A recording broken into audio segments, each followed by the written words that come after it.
tomorrow all the things were gone.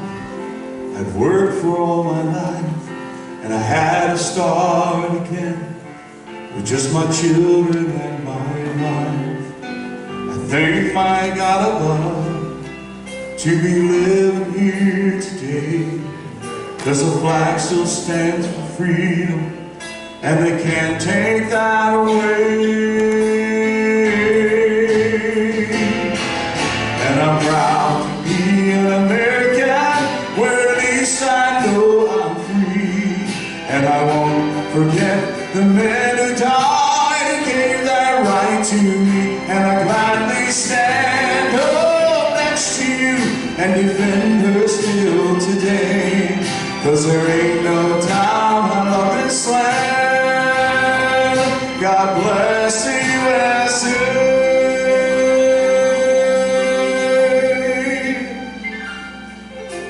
From the lakes of Minnesota to the hills of Tennessee, across the plains of Texas, from sea to shining sea, from Detroit down to Houston, from New York to LA, there's pride in every American heart.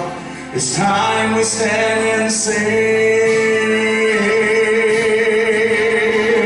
and I'm proud to be an American, where at least I know I'm free. And I won't forget the men who died and gave that right to me. And I gladly stand up next to you and defend her still today, 'cause there ain't no doubt I love this land. God bless the USA. And I'm proud to be an American, where at least I know I'm free. And I won't forget the men who died and gave that right to me. And I gladly stand up next to you and defend her still today, 'cause there ain't no doubt I love this land. God bless the USA. God bless our USA.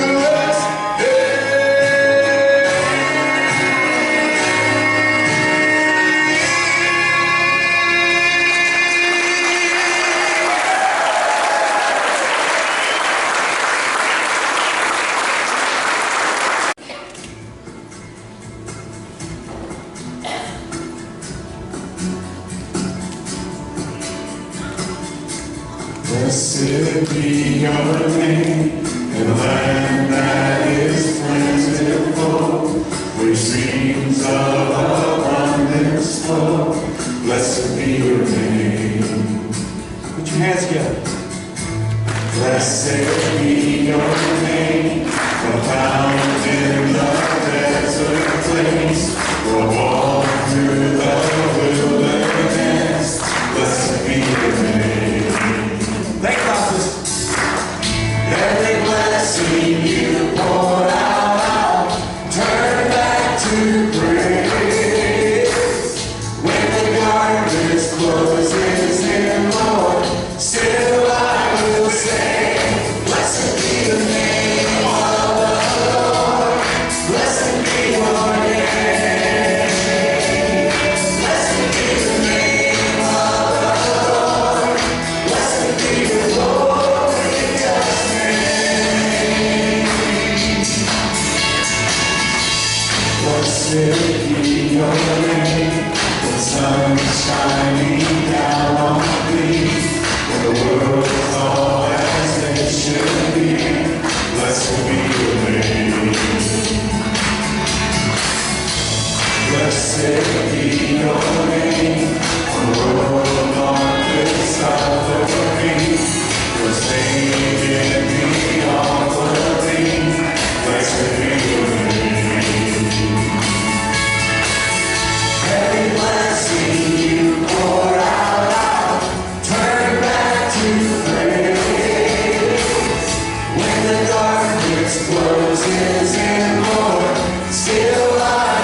Gates and doors were barred, and all the windows fastened down. I spent the night in sleeplessness, rose at every sound. Half in hopeless sorrow, half in fear of the day. Find the soldiers breaking through to drag us all away. Now just before the sunrise, I heard something at the wall. The gate began to rattle, and a voice began to call. I hurried to the window, looked down into the street, expecting swords and torches, and the sound of soldiers' feet. There was no one there to bury, so I went down to let her in. John stood there beside me as she told us where she'd been. She said they moved him in the night, and none of us knows where. The stone's been rolled away, now his body is in there. We both ran for the garden, then John ran on ahead. We found the stone and the empty tomb just the way that Mary said. But the winding sheet they wrapped him in were just an empty shell. How or where they'd taken him was more than I could tell. Well, something strange had happened there, just what I did not know. John believed a miracle, I just turned to go. Circumstance and speculation couldn't lift me very high. I'd seen them crucify him, then I saw him die. Back inside the house again, the guilt and anguish came. Everything I'd promised him just added to my shame. When at last it came to choices, I denied I knew his name. Even if he was alive, it wouldn't be the same.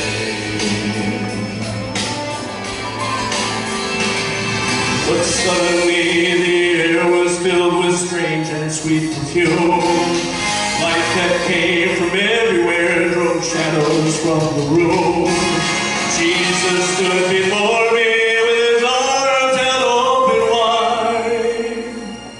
I got down on my knees, just clung to him and cried.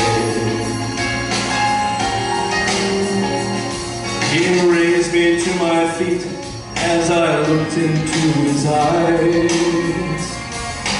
Love was shining out from him like sunlight from the skies. Guilt and my confusion disappeared in sweet release. Every fear I'd ever had just melted into peace.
It's always great to see everybody here on Sunday morning. Have you enjoyed it so far?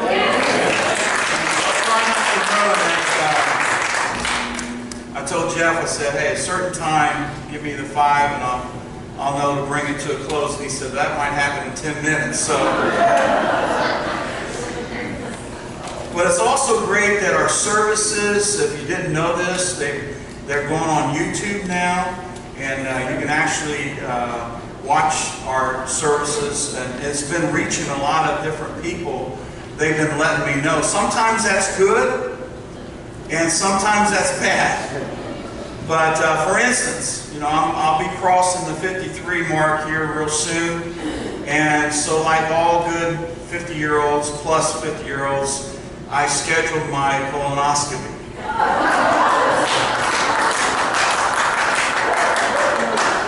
As we're walking into the medical center to get my treatment, my wife says to me, "Are you nervous?" I said, "No, I'm not nervous at all. I'm going to be put on drugs and I'll be fine. I just don't want to see anybody that knows me." So an hour later, I'm laying there, and the doctor comes in and grabs his clipboard, and he looks at me and he says, "Mike Botts." Mike Botts from Emmanuel Baptist Church. Yeah, that's me. "How do you know who I am?" He said, "I've been watching your services on YouTube."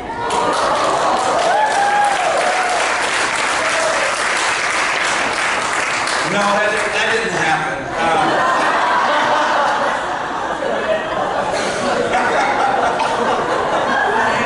Oh, forgive me, Lord. It's good to laugh, isn't it? Oh, my goodness. No, I've had a lot of people say that they've really enjoyed the services on YouTube. And so thank you, John and Bill, for doing all of that. I know it takes work to do all that, and we're so thankful for it. So, I'm really thrilled to be here this morning, aren't you? Yes. I mean, how many of you would rather be here than the nearest hospital? Which is right up the road. So, but we're thankful to be here. It's been a rough week, but the Lord is good. He's good, and it's been really, I mean, today it's just been uplifting from the very beginning. The call of the colors, singing our national anthem together as a church, as a family, and just having worship. Man, you guys were singing today. You really were, and I'm so thankful for that. And it's just great to be in God's house. And this is Memorial Weekend, and this is our Memorial Day service. And the Lord just laid something on my heart. And I know it's from the Lord, and I know it's not because I'm presenting it today, just because it's from God. And I think it's something that you and I, all of us, need to hear this morning, and especially with the tragedies that have happened recently in my own family, because you never know when we say goodbye to somebody, if that's going to be the last time. And this is Memorial Weekend. Many of you here today are just grieving this weekend the loss of someone that you love that have gone on to be with the Lord. And many of you here, how many of you have served our country? How many are serving our country? Would you stand? If you're a veteran here today, would you stand? Let's give them a great